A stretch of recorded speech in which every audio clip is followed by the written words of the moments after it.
My question is, the Ixtatán Foundation now provides funding for the local association, I think it's pronounced INHAT, but the ultimate goal of the foundation is that the association be self-sustainable by year 2021, yes. That it have the capacity to raise its own funds and manage its various projects, such as the high school Seats of Knowledge on its own.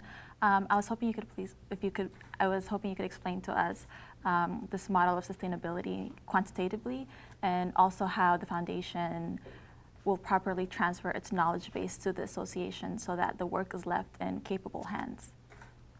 Yeah, it's a process. And the reason I fell into the 20-year plan, and that was because when I started the foundation, I was 45. And I thought, 20 more years, I'll be 65. It's time to retire.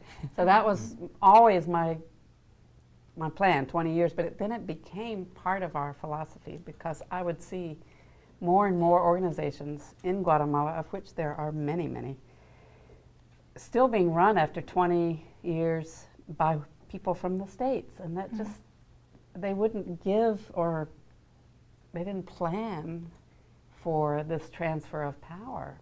And so you would still have white people in Guatemala running the organization. So I didn't like that. And this may be partly to my reaction to growing up as a missionary, because you see a little bit of the same kind of thing, where these missionaries go down and they're a bit patronizing, and they know better than local people, and it's just a real bad tendency we have as Westerners. So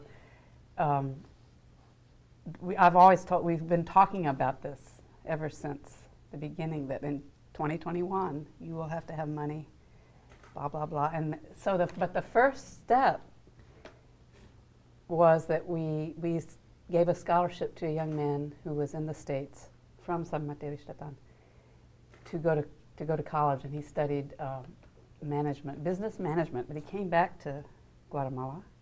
He started working for us, and he has, I'm not a manager.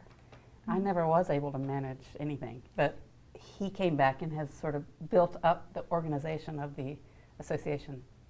So now they really are, they're all they manage themselves. And Elias, the same young man, has now taken the job as the director of the foundation sede, branch in Guatemala. So he's raising money, and he's actually raised $75,000 last year.